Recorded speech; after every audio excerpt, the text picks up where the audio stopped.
ब्रह्मा कुमारीज ने वर्ष 2024 को आध्यात्मिक सशक्तिकरण द्वारा स्वच्छ और स्वस्थ समाज की योजना बनाई है। इसका शुभारंभ महामहिम राष्ट्रपति द्रौपदी मुर्मू द्वारा भारत मंडपम दिल्ली में दीप प्रज्वलन के साथ हुआ। इस समय संस्था के अतिरिक्त मुख्य प्रशासिका जयंती दीदी, अतिरिक्त महासचिव ब्रजमोहन भाई, वर्ष के निदेशिका आशा दीदी, डॉक्टर मोहित गुप्ता उपस्थित थे। तो आइए देखते हैं राष्ट्रपति द्रौपदी मुर्मू जी ने इस अवसर पर क्या कहा।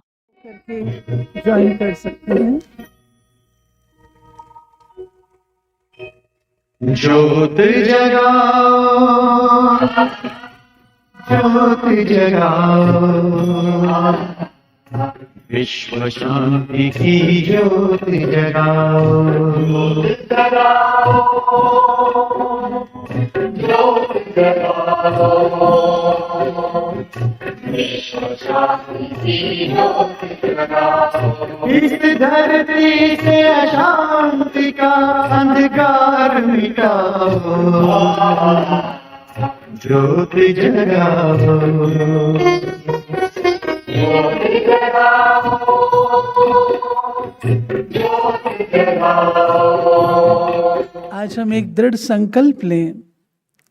निवेदन करूंगी, पुनः खड़े हो जाइए, एक्सरसाइज हो जाएगी। और आज ये दृढ़ संकल्प हम पढ़ेंगे।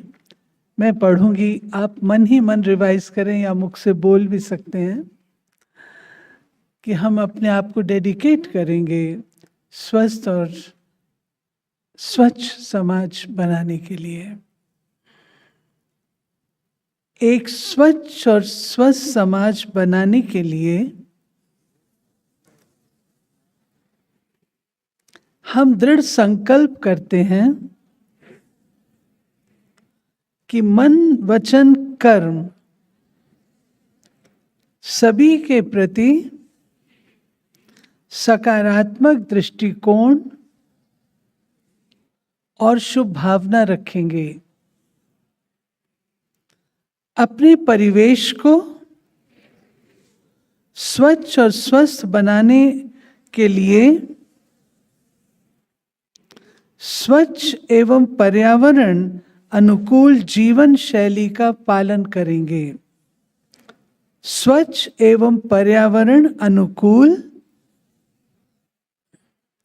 जीवन शैली का पालन करेंगे। अपने व्यवहार द्वारा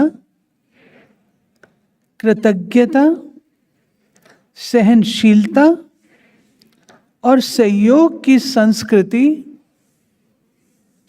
परिवार एवं समाज में बढ़ाएंगे। सोशल अथवा अन्य मीडिया में केवल स्वच्छ और सकारात्मक सामग्री ही पढ़ेंगे, देखेंगे और साझा करेंगे। स्वयं को सशक्त बनाने एवं विश्व शांति के लिए रोजाना सुबह कम से कम 10 मिनट ध्यान अथवा मेडिटेशन करेंगे। आधा मिनट साइलेंस में खड़े होके इसको अंडरलाइन कर लीजिए।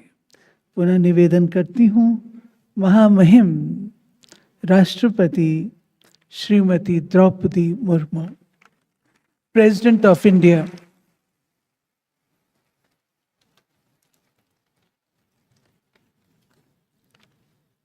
ओम शांति।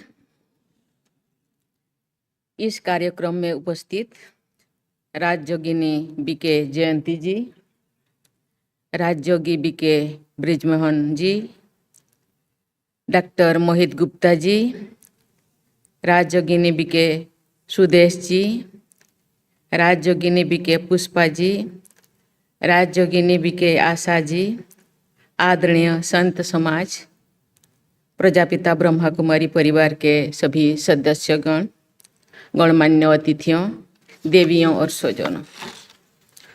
स्वच्छ और स्वस्थ समाज के लिए आध्यात्मिक सशक्तिकरण के विषय पर ये कार्यक्रम आयोजित करने के लिए मैं ब्रह्मा कुमारी संस्थान की बहुत बहुत सराहना करती हूँ। ब्रह्मा कुमारी संस्थान आध्यात्मिक बंधुता के विस्तृत और सुदृढ़ आधार पर खड़ा है, जो पंथ और धर्म की परिभाषाओं से सीमित नहीं होता है। इस संस्थान द्वारा अक्टूबर 2023 में राष्ट्रपति भवन में इंटरफेथ मीट का आयोजन किया गया था। उस आयोजन का उद्देश्य था प्रेम, कल्याण, शांति, पवित्रता, सत्य और अहिंसा जैसे उन आध्यात्मिक मूल्यों पर प्रकाश डालना जो सभी धर्मों में विद्यमान है। वसुधैव कुटुंबकम की भावना के अनुरूप ब्रह्मा कुमारी संस्थान ने एक ईश्वर एक विश्व परिवार की चेतना को विभिन्न देशों और संस्कृतियों में प्रसारित किया है। ईश्वर एक है और मानवता भी एक ही है। एकता ही ये आध्यात्मिक चेतना, स्वच्छ और स्वस्थ समाज की पहचान होती है। एक एक व्यक्ति से मिलकर परिवार बनता है, परिवारों से समाज बनता है और सभी समाज से मिलकर विश्व समुदाय का निर्माण होता है।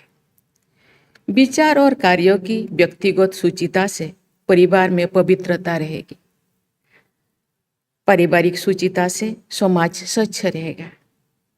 समाज की सुचिता से मानवता स्वच्छ एवं स्वस्थ होगी।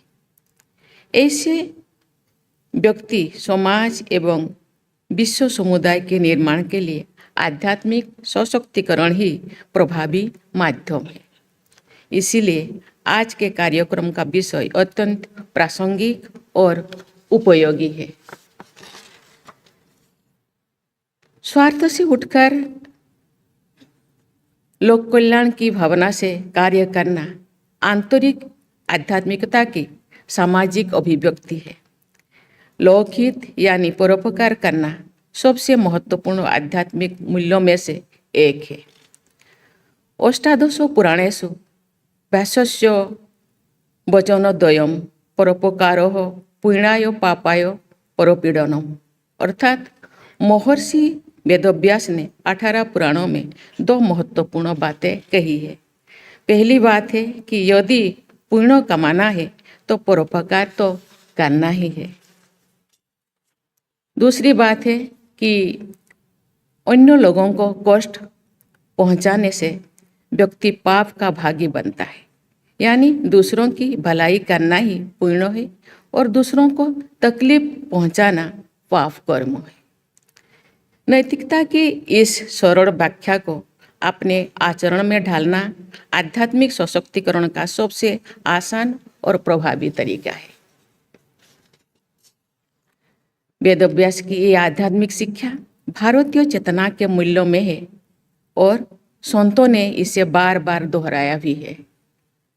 महर्षि व्यास के कथन के कई सदियों के बाद गोस्वामी तुलसीदास ने भी कहा, परोहित सरिस धर्म नहीं भाई, परपीड़ा सम नहीं अधमई, अर्थात दूसरों के हित में कार्य करने के समान कोई धर्म नहीं और दूसरों को दुख पहुंचाने के समान कोई अधम पाप नहीं है। देवियों और स्वजनों, भय, आतंक और युद्धों को बढ़ावा देने वाली शक्तियां विश्व के कई हिस्सों में बहुत सक्रिय है। ऐसे वातावरण में ब्रह्मा कुमारी संस्था ने 100 से अधिक देशों में अनेक केंद्रों के माध्यम से मानवता के सशक्तिकरण का प्रभावी मंच उपलब्ध कराया है। ये आध्यात्मिक मूल्यों के प्रचार प्रसार द्वारा विश्व बंधुत्व को शक्ति प्रदान करने का अमूल्य प्रयास है। नकारात्मक विचारों पर सकारात्मक सोच के विजय, निराशा पर आशा की विजय का संकल्प लेकर ब्रह्मा कुमारी संस्थान द्वारा देश विदेश के कोने कोने में आध्यात्मिक सशक्तिकरण के लक्ष्यों को सिद्ध किया जाता है। मैंने ब्रह्मा कुमारी संस्थान द्वारा आध्यात्मिक सशक्तिकरण के इस अभियान से अपने व्यक्तिगत जीवन में प्रभावी परिवर्तन का अनुभव किया है।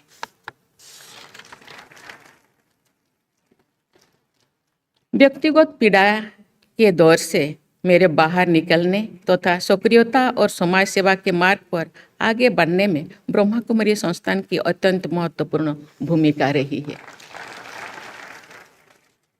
देवियों और स्वजनों, मुझे ये जानकर विशेष प्रसन्नता हुई है कि युवा पीढ़ी को आध्यात्मिक मूल्यों से जोड़ने के लिए ब्रह्मा कुमारी संस्थान द्वारा विशेष कार्यक्रम आयोजित किए जाते हैं, जिनमें देश विदेश के युवाओं की भागीदारी रहती है। आध्यात्मिक सशक्तिकरण ही वास्तविक सशक्तिकरण होता है। जब किसी धर्म और पंथ के मानने वाले अध्यात्मों के आधार से हट जाते हैं तो वे धर्मांधता का शिकार हो जाते हैं, अस्वस्थ मानसिकता से ग्रस्त हो जाते हैं। आध्यात्मिक मूल्य सभी धर्मों के लोगों को एक दूसरे से जोड़ते हैं। भारत की धरती आध्यात्मिक भूमि रही है। प्रभु श्री राम और भगवान श्री कृष्ण के आदर्श, भगवान महावीर और भगवान बुद्ध के शिक्षाएं, संत कबीर और गुरु नानक देव जी के संदेश, रामकृष्ण परमहंस, स्वामी विवेकानंद और श्री अरबिंदो के दार्शनिक सिद्धांत, ये सभी आध्यात्मिक सशक्तिकरण के अक्षय स्रोत है। प्रजापिता ब्रह्मा बाबा ने ब्रह्मा कुमारी संस्थान की स्थापना करके आध्यात्मिक सशक्तिकरण के अभियान को तो आगे बढ़ाया ही है, उन्होंने महिला सशक्तिकरण भी अनुपम योगदान दिया है। ब्रह्मा कुमारी संस्थान महिलाओं द्वारा संचालित किए जाने वाला विश्व का संभवतः सबसे बड़ा आध्यात्मिक संस्थान है। इस संस्थान में ब्रह्मा कुमारी बहन आगे रहती है तथा उनके सहयोगी ब्रह्मा कुमार भाई नेपथ्य में कार्यरत रहते हैं। ऐसे अनूठे सामंजस्य के साथ ये संस्थान निरंतर आगे बढ़ रहा है। ऐसा करके आप सबने विश्व समुदाय के सम्मुख आध्यात्मिक प्रगति और महिला सशक्तिकरण का अद्वितीय उदाहरण वस्तुतः अपन प्रस्तुत किए हैं। देवियों और स्वजनों, औरबिंदो इंटीग्रल स्कूल में एक शिक्षक के रूप में मेरा अनुभव इस बात को पुष्ट करता है कि शिक्षा में आध्यात्मिकता का समावेश करना स्वस्थ पीढ़ी के निर्माण के लिए अनिवार्य है। बच्चों में सादगी, सत्यनिष्ठा और सेवाभाव के प्रति रुझान पैदा करना प्राथमिक शिक्षा का अंग होना चाहिए। महात्मा गांधी ने अपनी आत्मकथा में आत्मिक शिक्षा नामक एक अध्याय लिखा है। वो छोटा सा अध्याय पढ़ने और आचरण में लाने योग्य है। गांधी जी ने लिखा है कि आत्मिक ज्ञान पोथियों द्वारा नहीं दिया जा सकता है। शरीर की शिक्षा शरीर के व्यायाम द्वारा दी जा सकती है। बुद्धि की शिक्षा बुद्धि के व्यायाम द्वारा दी जा सकती है। वैसे ही आत्मा की शिक्षा आत्मा के व्यायाम द्वारा दी जा सकती है, जिसका आधार होता है शिक्षक का आचरण। यदि शिक्षक सदा सच नहीं बोलते तो विद्यार्थियों को सत्य बोलने की शिक्षा देने में वे सफल नहीं हो सकती। ऐसे आध्यात्मिक मूल्यों को बच्चे किताबों में नहीं बल्कि माता पिता और शिक्षकों के आचरण से सीखते हैं।